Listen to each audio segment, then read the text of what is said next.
प्यारे बच्चों, नमस्कार। आपका अपने एमटी एजुकेशन यूट्यूब चैनल पर हार्दिक स्वागत है, अभिनंदन है। तो बताओ बच्चों, आपकी पीटीईटी एंड बीएसटीसी 2023 की तैयारी कैसी चल रही है।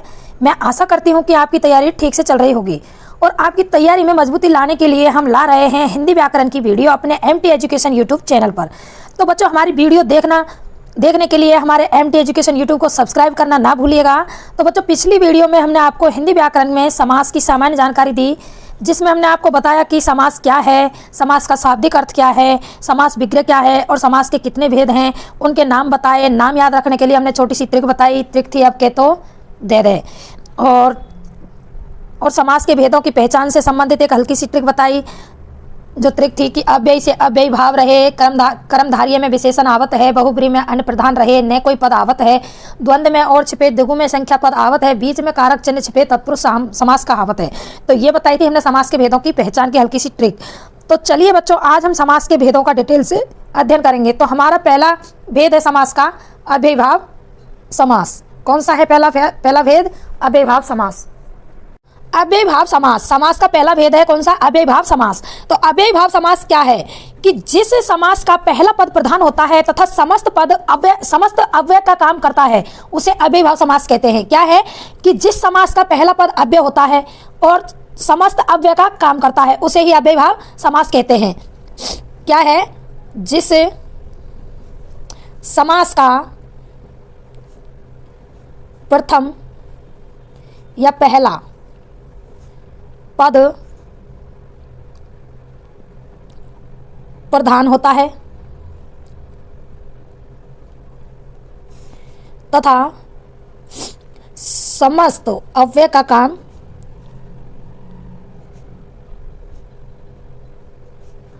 करता है, उसे क्या कहते हैं? अव्ययी भाव समास।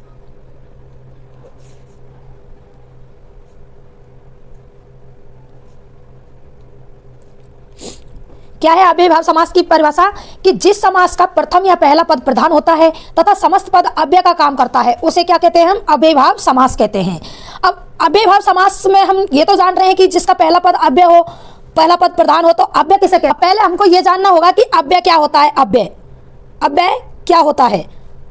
अव्यय शब्द क्या होता है? अव्यय शब्द वे शब्द होते हैं जिनका काल, वचन, लिंग अथवा पुरुष के हिसाब से। अब इसमें हमको ये जानना होगा कि अव्यय क्या है, अव्यय शब्द क्या है। तो अव्यय शब्द वे शब्द होते हैं जिन पर काल, वचन, पुरुष, लिंग आदि का कोई भी प्रभाव नहीं पड़ता है, अर्थात कोई भी उनके रूप में परिवर्तन नहीं होता है। ये शब्द अव्यय कहलाते हैं और ये शब्द जहां पर भी प्रयुक्त किए जाते हैं वहां उसी रूप में ही रहेंगे, अर्थात इनका रूप में कोई परिवर्तन नहीं होगा। क्या है अव्यय की परिभाषा? कि वे शब्द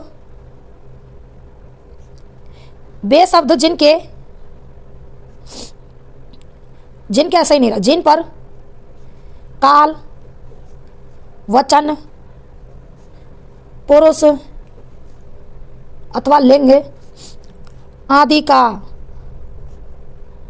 कोई भी प्रभाव न पड़े, अर्थात उसके रूप में कोई भी परिवर्तन ना हो, अर्थात रूप में परिवर्तन न आए, ये वे शब्द, उन्हें हम क्या कहते हैं? उन्हें अव्यय कहते हैं, अव्यय शब्द कहते हैं।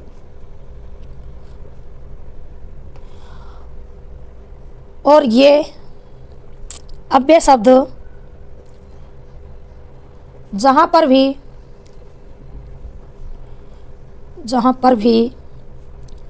प्रयुक्त होते हैं वहाँ उसी रूप में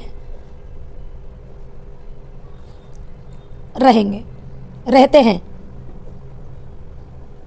आदि का कोई भी प्रभाव नहीं पड़े, अर्थात उनके रूप में परिवर्तन न आए, उन्हें क्या कहते हैं? हम अव्यय शब्द। और अव्यय शब्द जहां पर भी प्रयुक्त होते हैं वहां उसी रूप में रहते हैं, इन पर कोई परिवर्तन नहीं होता है।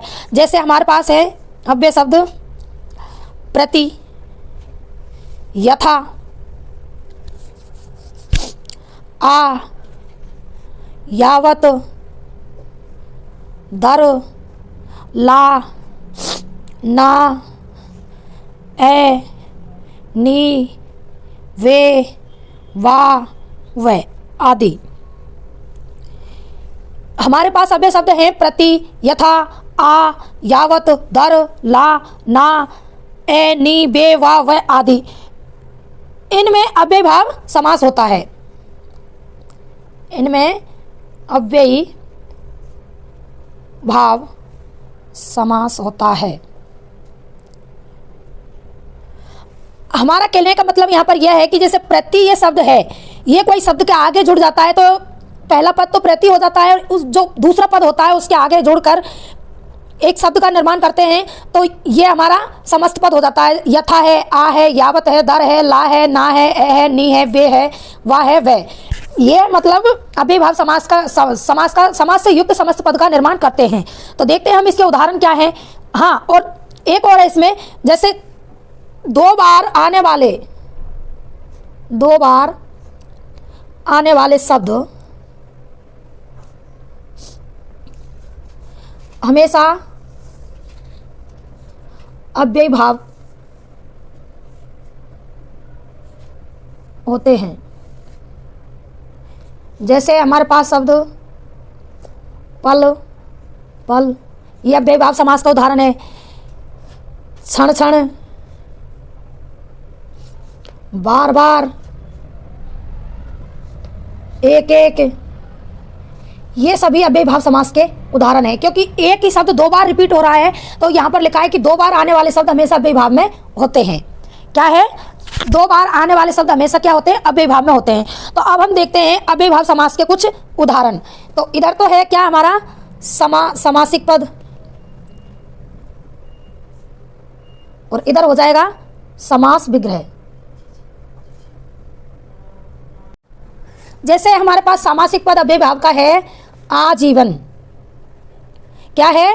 आजीवन। तो इसमें आ अव्यय पहले से लगा हुआ है, जीवन एक शब्द है, तो ये आ आगे अव्यय पद लगकर ये समस्त पद को क्या कर दिया? अव्ययी भाव समास का उदाहरण कर दिया। तो इसका आजीवन, तो इसका समास विग्रह क्या होगा? जीवन पर्यंत। क्या होगा? जीवन पर्यंत, मतलब पूरे जीवन भर। और है प्रत्येक। अब प्रत्येक में कौन सा अव्यय पद लगा हुआ है? पहले प्रति, तो इसका क्या हो जाएगा समास विग्रह? हर एक। अब हमारे पास शब्द आकंठ, इसमें अव्यय पद है आ और कंठ हमारे शरीर के अंग का भाग है, तो आकंठ क्या मतलब होगा? कंठ तक। क्या होगा? कंठ तक। और है हमारे पास शब्द अत्युत्तम, तो इसमें भी अति वो लगा है अव्यय पद, तो क्या हो जाएगा? अत्युत्तम का समास विग्रह उत्तम से भी अधिक।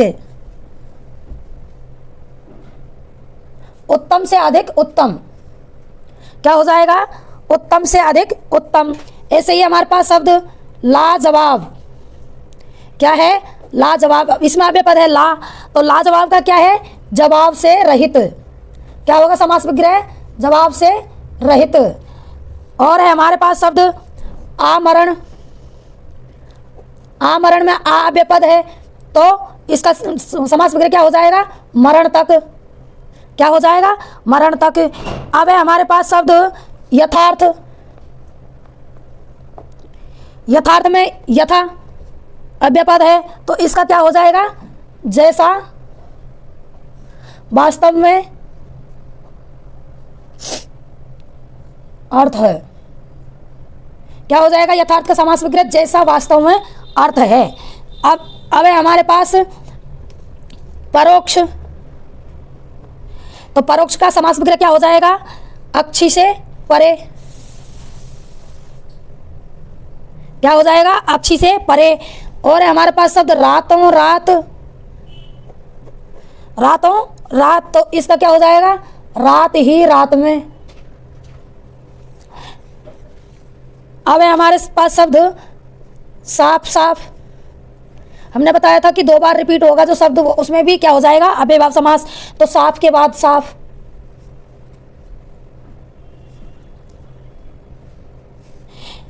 और है जैसे घर, तो इसका समास विग्रह हो जाएगा घर के बाद घर। अब है हमारा समास का दूसरा भेद है तत्पुरुष समास। कौन सा है? तत्पुरुष समास। पहला कौन सा था? अव्ययी भाव समास। अव्ययी भाव में तो पहला पद प्रधान रहता है और उसमें अव्यय पद भी आता है। और इसमें तत्पुरुष समास में क्या है कि जिस समास का दूसरा पद प्रधान हो तथा कारक चिन्हों का लोप हो उसे हम क्या कहते हैं? तत्पुरुष समास। तो इसमें कौन सा पद प्रधान होगा? दूसरा। कि जिस समास का दूसरा पद यानी कि अंतिम पद या उत्तर पद प्रधान हो तथा कारक चिन्हों का लोप हो।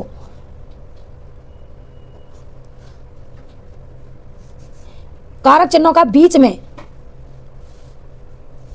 तथा बीच में कारक चिन्हों का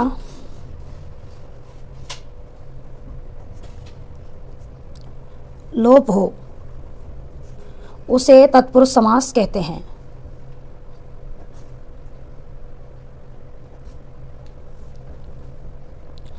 देखिए, इसमें याद रखने के लिए थोड़ी सी हमारी इसमें ट्रिक भी चलती है कि जैसे पहला भेद पढ़ा हमने अव्ययी भाव समास, तो उसमें पहला पद प्रधान रह गया। अब पढ़ रहे हैं हम तत्पुरुष समास, तो इसको हम दूसरे नंबर पर पढ़ रहे हैं, तो इसका दूसरा पद प्रधान होगा। ये हमारे याद रखने के लिए है। और इसमें बीच में कारक चिन्हों का यहाँ पर क्या? तत्पुरुष समास के भेद। तो तत्पुरुष समास के कितने भेद माने गए? यहाँ पर छह भेद माने गए हैं। और एक अन्य भेद में है ने तत्पुरुष। ये तो हो जाएगा अन्य भेद। और 6 भेद इसके कौन कौन से हैं? पहला है कर्म तत्पुरुष समास, दूसरा है करण तत्पुरुष समास,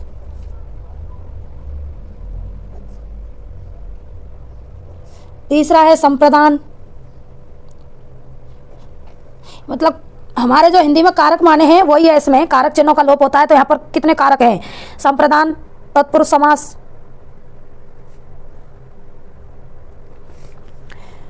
चौथा है अपादान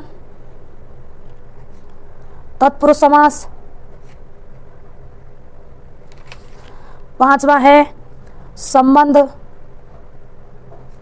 तत्पुरुष समास, छठवा है अधिकरण तत्पुरुष समास।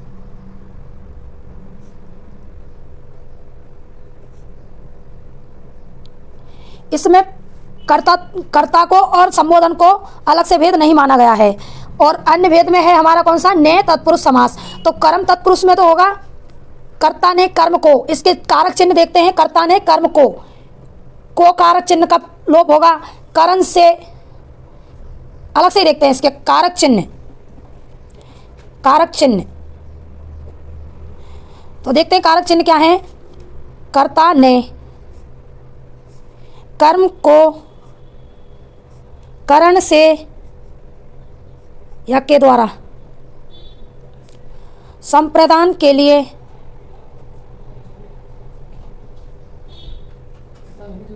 अपादान से पृथक होने के अर्थ में, अलग होने के अर्थ में,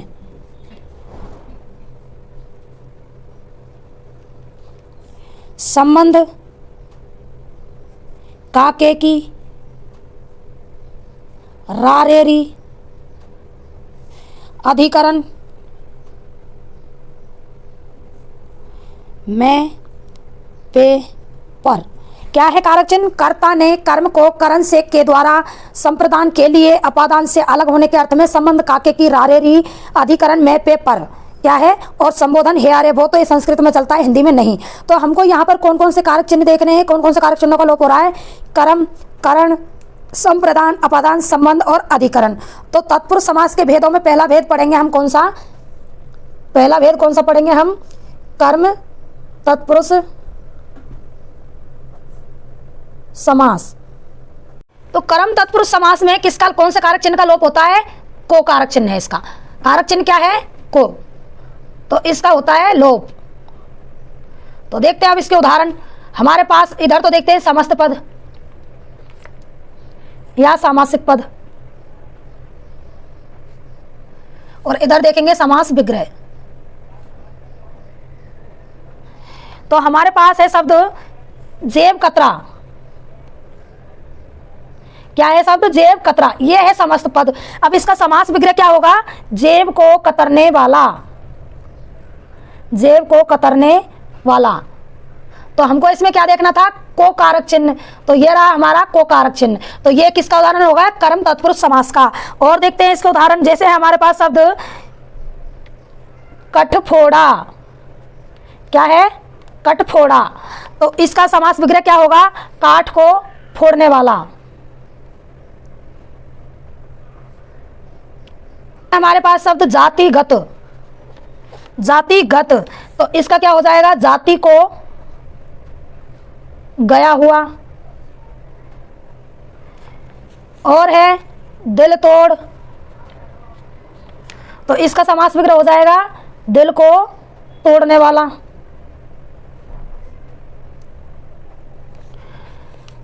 और है हमारे पास शब्द विद्याधर। क्या है? विद्याधर। तो विद्या को धारण करने वाला। तो इन सब में उदाहरण देखते हैं तो हम क्या होता है, इसका समास विग्रह में हमको को चिन्ह मिल रहा है, को चिन्ह। तो इस को चिन्ह का इसमें लोप हुआ है, तब जाके ये समस्त पद में जाके कर्म तत्पुरुष समास के उदाहरण हैं। जेब कतरा, जेब को कतरने वाला। कठफोड़ा, काठ को फोड़ने वाला। जातिगत, जाति को गया हुआ। दिल तोड़, दिल को तोड़ने वाला। विद्याधर, विद्या को धारण करने वाला। अब देखेंगे हम इसमें ऐसे ही कर्म तत्पुरुष समास के उदाहरण। दूसरा कौन सा है हमारा? कर्म तत्पुरुष समास। अब इसका कारक चिन्ह क्या है? कर्म का, करण का? से या के द्वारा। क्या है इसका कारक चिन्ह? से या के द्वारा का लोप। तो तत्पुरुष, करण तत्पुरुष समास में क्या होता है? से या के द्वारा का लोप। तो देखते हैं इसके उदाहरण। ऐसे ही है समस्त पद। यहां पर समस्त पद में देखते हैं इसका उदाहरण। पहला मदांध। हमारा सामासिक पद है कौन सा? मदांध। तो मदांध का समास विग्रह क्या होगा? मद से अंधा। मद का अर्थ होता है मस्ती, मद से अंधा। और है बोधगम्य। बोधगम्य सामासिक पद है, तो इसका समास विग्रह क्या होगा? बोध के द्वारा गम्य। जैसे शब्द धर्मांध। तो धर्मांध का क्या हो जाएगा समास विग्रह? धर्म से अंधा। हमारे पास है शब्द प्रश्नानुकूल। तो इसका समास विग्रह हो जाएगा प्रश्न से आकुल। शब्द है रेल यात्रा। रेल के द्वारा यात्रा। शब्द है श्रमजीवी। तो इसका हो जाएगा समास विग्रह। तो बच्चों आज के लिए इतना ही। और आपको इसमें यदि कोई डाउट हो तो कमेंट बॉक्स में कमेंट अवश्य करें और वीडियो को ज़्यादा से ज़्यादा लाइक एंड शेयर करें। और जिसने भी हमारे चैनल को सब्सक्राइब नहीं किया है वो हमारे चैनल को सब्सक्राइब अवश्य करें। और हमारी पिछली वीडियो जिसने भी नहीं देखी है तो वो प्लेलिस्ट पर जाकर पिछली वीडियो को जरूर देखें। धन्यवाद।